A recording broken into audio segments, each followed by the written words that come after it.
ಬ್ರೇಕ್ನ ಬಳಿಕ ಮತ್ತೊಮ್ಮೆ serial stars ಕಾರ್ಯಕ್ರಮಕ್ಕೆ ನಿಮಗೆಲ್ಲ ಸ್ವಾಗತ.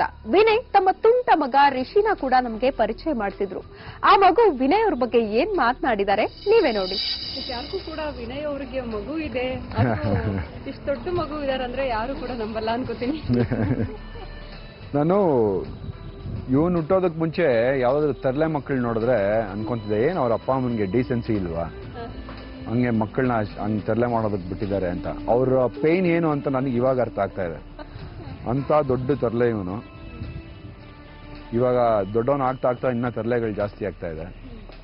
ಸೊ ನಾನು ಎಷ್ಟು ಕಾಟ ಕೊಟ್ಟಿದ್ನೋ ನಮ್ಮಪ್ಪ ಅಮ್ಮನಿಗೆ ಅದಕ್ಕಿಂತ ಜಾಸ್ತಿ ಕೊಡ್ತಾ ಇದ್ದಾನೆ. ಇನ್ನೊಂದ್ ಕಡೆ ಮಿಸ್ ಮಾಡ್ಕೊಳ್ತೀನಿ ಅಂತ ಅನ್ಸುತ್ತಾ ನಿಮ್ಗೆ? ಅವರು ಶೂಟಿಂಗ್ ಎಲ್ಲ ಹೋಗ್ತಾರೆ, ತುಂಬಾ ದಿನ ಲಾಂಗ್ ಗ್ಯಾಪ್ ಆದ್ಮೇಲೆ ಬರ್ತಾರೆ, ಎಲ್ಲೊಂದ್ ಕಡೆ ಮಿಸ್ ಮಾಡ್ಕೋತೀರಾ? ತುಂಬಾನೇ ಮಿಸ್ ಮಾಡ್ಕೊಂತೀನಿ. ಏಕೆಂದ್ರೆ ಅವ್ರನ್ನ ಬಿಟ್ಟು ನಾನು ಯಾವತ್ತೂ ಇಲ್ಲ. ಈಗ ಒಂದು 3 months ಇಂದಾನೆ ನಾನು ಅವ್ರನ್ನ ಬಿಟ್ಟಿರೋದು, ಪಪ್ಪನ್ನ.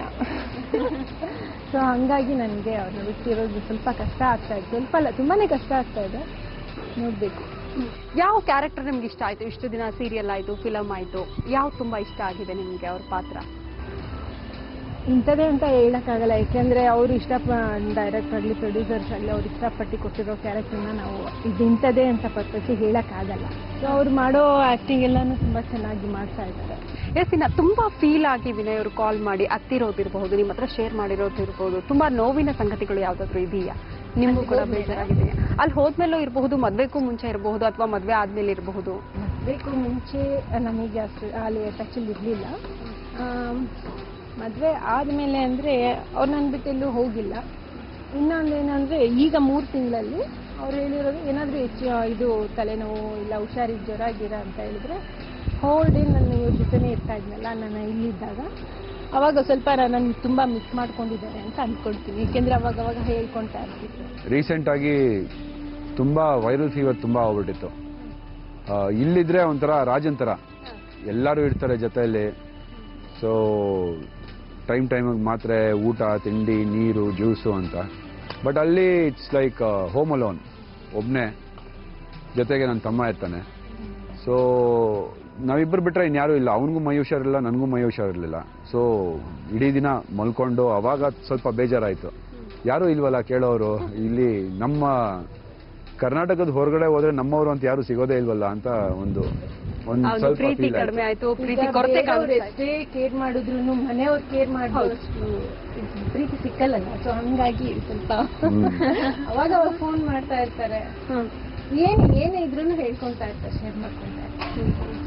ಅವಾಗ ಒಂದ್ ಸ್ವಲ್ಪ ಸಮಾಧಾನ ಆಗುತ್ತೆ. ಈಗ ಟೆಕ್ನಾಲಜಿ ಹೇಗಿದೆ ಅಂದ್ರೆ ಎಷ್ಟೇ ದೂರ ಇದ್ರೂ ಪಕ್ಕದಲ್ಲೇ ಇರೋಂಗಿರುತ್ತೆ. ಸೊ ವಿಡಿಯೋ ಕಾಲ್, ಪ್ರತಿ ಸಲಿನೂ ವಿಡಿಯೋ ಕಾಲ್ ಮಾಡ್ಕೊಂಡು ಇವನ ಹತ್ರ ಮಾತಾಡ್ಕೊಂಡು ಸೆಟ್ ಅಲ್ಲಿ ಇದ್ರು ಅಷ್ಟೇ. ಮಾಡ್ಲಿಲ್ಲ ಅಂದ್ರೆ ಹುಚ್ಚಿ ತರ ಆಡ್ತಾ ಇರ್ತೀನಿ. ಅವ್ರಿಗೆ ಗೊತ್ತು ಬೈಯೋದು, ಯಾಕೆ ಕಾಲ್ ಮಾಡಿಲ್ಲ ಇಲ್ಲ, ಬೈಯೋದಿಲ್ಲ. ಯಾಕೆಂದ್ರೆ ಅಲ್ಲಿ ಗೊತ್ತು ನನಗೆ ಸಿಚುವೇಶನ್ ಹೇಗೆ ಅಂತ. ಸೊ ಬೈಯಕ್ ಹೋಗಲ್ಲ, ಕೋಪ ಮಾಡ್ಕೊಂಡು ನಾನು ಇದು ಮಾಡ್ಕೊಂತೀನಿ. ಅವಾಗ ಅವ್ರಿಗೆ ಗೊತ್ತಾಗುತ್ತೆ, ಇದಕ್ಕೆ ಅಲ್ಲ ಚಿನ್ನ ಈ ತರ ಮಾಡ್ಕೊಂಡಿದ್ಯಾ. ಫೋನ್ ಮಾಡಿದಾಗ ಹಾಯ್ ಚಿನ್ನ ಅಂದ್ರೆ ಓಕೆ, ಅಂದ್ರೆ ಕೋಪ ಬಂದಿದೆ ಅಂತ. ಸೊ ಅಲ್ಲಿಗೆ ನಮ್ಮ ಡೈಲಾಗ್ಸ್ ನ ನೆಕ್ಸ್ಟ್ ಸೆಂಟೆನ್ಸ್ ಚೇಂಜ್ ಮಾಡ್ಕೊಂಡು ಮುಂದಕ್ಕೆ ಡೈಲಾಗ್ಸ್ ಹೇಳಬೇಕು, ಶುರು ಮಾಡೋದು, ಕನ್ವಿನ್ಸ್ ಯಾವ ರೀತಿ ಮಾಡ್ಬೇಕಾಗತ್ತೆ ಅಂತ. ಇನ್ನು ವಿನಯ್ ಅವರು ಎಂತ ಪಾತ್ರಗಳಲ್ಲಿ ಮಾಡ್ಬೇಕು ಅಂತ ಆಸೆ ನಿಮ್ಗೆ? ಒಂದು ಡ್ರೀಮ್ ಅಂತ ಇರುತ್ತೆ ಅಲ್ವಾ? ನನಗೆ ಒಂದು ಪೊಲೀಸ್ ಆಫೀಸರ್, ಮತ್ತೆ ಇನ್ನೊಂದೇನಂದ್ರೆ ಅವರು ಇರೋದಕ್ಕೆ ನನಗೆ ಆಂಜನೇಯನ ಪಾತ್ರ. ಅದೊಂದು ಈಶ್ವರಂದು ಕಾಯ್ತಾ ಇದೆ, ಬಟ್ ಅದು ಬಂತು ಇವಾಗ ಆಂಜನೇಯನ ಪಾತ್ರ. ಸೊ ಮನೇಲಿ ಅವಾಗ ಆಗ್ತಾ ಇರಲ್ವಾ ಆಂಜನೇಯ? ಎಷ್ಟೋ ಸಾರಿ ನಾವು ಅರ್ಧಾಂಗಿಗೆ ಏನೋ ಹೇಳ್ಬೇಕು ಅಂತ ಅನ್ಕೊಂಡಿರ್ತೀವಿ, ಹೇಳಕ್ ಆಗಿರೋದಿಲ್ಲ. ಎಷ್ಟೋ ವಿಷಯಗಳಲ್ಲಿ ತಪ್ಪು ಮಾಡಿರ್ತೀವಿ. ಈ ಮುಖಾಂತರ ಅವ್ರಿಗೆ ಏನಾದ್ರು ಹೇಳಕ್ ಇಷ್ಟಪಡ್ತೀರಾ? ಪ್ರತಿ ಸಲ ಅಂದ್ರೆ ಮುಂಚೆನೂ ಹೇಳಿದ್ದೀನಿ, ಅವಳ ಮುಂದೆನೇ ಹೇಳಿದ್ದೀನಿ. ಇವತ್ತು ಏನೇ ಸ್ಟ್ರಗಲ್ ಮಾಡಿ ಏನೇ ಒಂದು ಲೆವೆಲ್ಗೆ ಹೋದ್ರೂ ಅದಕ್ಕೊಂದು ಸಪೋರ್ಟ್ ಅಂತ ಇರಬೇಕು.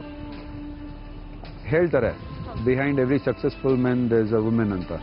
ಇನ್ ಮೈ ಕೇಸ್ ಎಸ್, ಇವಳಿರಲಿಲ್ಲ ಅಂದಿದ್ರೆ ಏನೂ ಆಗ್ತಾ ಇಲ್ಲ, ನಾನು ಅಲ್ಲೇ ಇರ್ತಿದ್ದೆ, ಅದೇ ಮಾಡ್ತಿದ್ದೆ. ಬಟ್ ಇವಳ ಸಪೋರ್ಟಿಂದಾನೇ today whatever is happening ನಿಮಗೆ ಗೊತ್ತಿರೋ ಹಾಗೆ, it's all because of her. All credit goes to her. Yes, ಇನ್ನು ಯಾರಿಗಾದ್ರೂ ಥ್ಯಾಂಕ್ಸ್ ಹೇಳಬೇಕು ಅಂದ್ರೆ ಈ ಮುಖಾಂತರ ಯಾರಿಗೆ ಹೇಳಕ್ಕೆ ಇಷ್ಟಪಡ್ತೀರಾ? ಇಂಡಸ್ಟ್ರಿಗೆ ತಂದಿದ್ದಕ್ಕೆ ನಮ್ಮ ಅಕ್ಕನ ಥ್ಯಾಂಕ್ಸ್ ಹೇಳಬೇಕು ಅಂತ ಅನ್ಕೊಂತೀನಿ, ನಿಶಿತಾ ಗೌಡ. ಆ್ಯಂಡ್ ಸಪೋರ್ಟ್ ಮಾಡಿದ್ದಕ್ಕೆ ಇವಳು thanks. And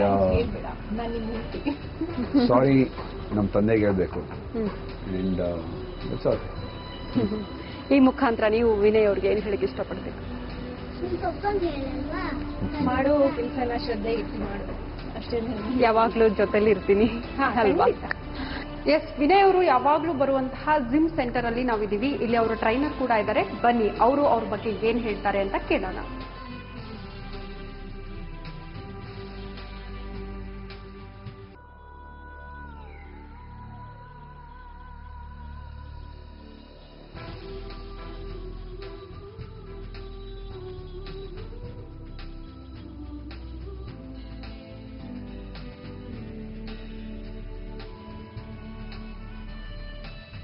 hi Vinay. Hi.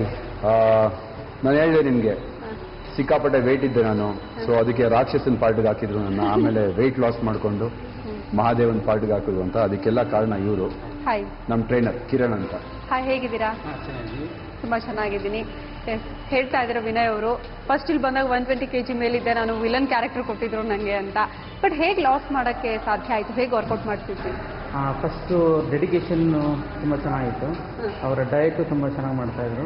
ಅದು ದಿನ ವರ್ಕೌಟ್ ಬರ್ತಾರೆ, ಒಂದಿನ ಮಿಸ್ ಮಾಡ್ತಿರಲಿಲ್ಲ. ಅದಕ್ಕೆ ನಾವು ಜಿಮ್ ಎಲ್ಲ ಕ್ಲೋಸ್ ಮಾಡಿದ್ರು, ಅವರೇ ಬಂದು ಜಿಮ್ಗೆ ಇಸ್ಕೊಂಡು ವರ್ಕೌಟ್ ಮಾಡ್ತಾಯಿದ್ರು. ಅಷ್ಟು ಡೆಡಿಕೇಶನ್ ಮಾಡ್ತಾಯಿದ್ರು. ಪ್ಲಸ್ ಏನು ಅಂತ ಅಂದರೆ ಅವರ ಎನರ್ಜಿ ಲೆವೆಲ್ ತುಂಬ ಚೆನ್ನಾಗಿದೆ.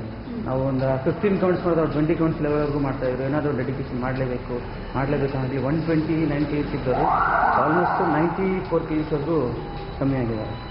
ಈ ಫುಡ್ ವೈಸ್ ಕೂಡ ತುಂಬಾ ವರ್ಕೌಟ್ ಮಾಡಬೇಕಾಗುತ್ತೆ ಅಲ್ವಾ? ಯಾವ ರೀತಿ ಮೇಂಟೈನ್ ಮಾಡ್ತಾ ಇದ್ರು? ನೀವು ಯಾವ ರೀತಿ ಸಜೆಷನ್ ಕೊಡ್ತಾ ಇದ್ರು? ಡಯಟ್ ಪ್ರಕಾರ ಹೇಳ್ಬೇಕಂದ್ರೆ ಅವರು ಫೈಬರ್ ಕಂಟೆಂಟು, ಅದಾದಮೇಲೆ ಪ್ರೋಟೀನ್ ಕಂಟೆಂಟ್ ಜಾಸ್ತಿ ತೊಗೊತಾ ಇದ್ರು. ಕ್ಯಾಲರೀಸ್ ಎಲ್ಲ ಬರ್ನ್ ಮಾಡ್ತಾ ಇದ್ವಿ. ಪ್ಲಸ್ ಕಾರ್ಬ್ಸ್ ಎಲ್ಲ ಫುಲ್ ತಿನ್ನೋದೆಲ್ಲ ಕಮ್ಮಿ ಮಾಡ್ತಾ ಇದ್ವಿ. ಎಲ್ಲನೂ ಸ್ಟಾಪ್ ಮಾಡಿಸಿ ಒಂದು ಬೇಕಾಗಿದ್ದ ಫಿಸಿಕ್, ಮಹಾದೇವ ಒಂದು ರೋಲ್ಗೆ ಬೇಕಾಗಿದ್ದ ಫಿಸಿಕ್ನ within a very short time tune ಮಾಡಿದ್ದು. ಪರ್ಸನಲಿ ಕೇರ್ ತಗೊಳ್ತಾರಲ್ಲ, ಅದು ಇಂಪಾರ್ಟೆಂಟ್. 1 ಮಂತ್ ಒಳಗಡೆ ಎಷ್ಟಾಗುತ್ತೆ ಅಷ್ಟು ಮ್ಯಾಕ್ಸಿಮಮ್ ಕಮ್ಮಿ ಆಗಿದೆ. ಹೋಲ್ ಡೇ ನಮಗೋಸ್ಕರ ಸ್ಪೆಂಡ್ ಮಾಡಿದ್ರಿ, ನಿಮ್ಮ ರಿಯಲ್ ಲೈಫ್ನ ನಮಗೆ ಪರಿಚಯ ಮಾಡಿಸ್ಕೊಟ್ರಿ. Thank you so much. ಹಾಗೆಯೇ ಕೊನೆಯದಾಗಿ ನಮ್ಮ ಜನಶ್ರೀ ವೀಕ್ಷಕರಿಗೆ ಏನು ಹೇಳಕ್ಕೆ ಇಷ್ಟಪಡ್ತೀರಾ?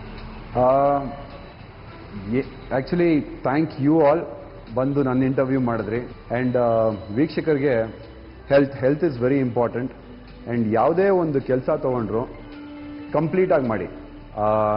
ಡೆಡಿಕೇಶನ್ ಲೆವೆಲ್ ನೀವು ಹೇಗೆ ಇಟ್ಕೊತೀರೋ ಅಷ್ಟೇ ಮುಂದಕ್ಕೆ ಬೆಳಿತೀರಾ ಅನ್ನೋದು ಒಂದು ಮೆಸೇಜ್ ಕೊಡೋದಕ್ಕೆ ಇಷ್ಟಪಡ್ತೀನಿ. ಇನ್ನು ನಮ್ಮ ಸೀರಿಯಲ್ ಸ್ಟಾರ್ ಕಾನ್ಸೆಪ್ಟ್ ಹಾಗೆಯೇ ಒಂದು ಪ್ರೋಗ್ರಾಮ್ ಬಗ್ಗೆ ಏನು ಹೇಳಕ್ಕೆ ಇಷ್ಟಪಡ್ತೀನಿ?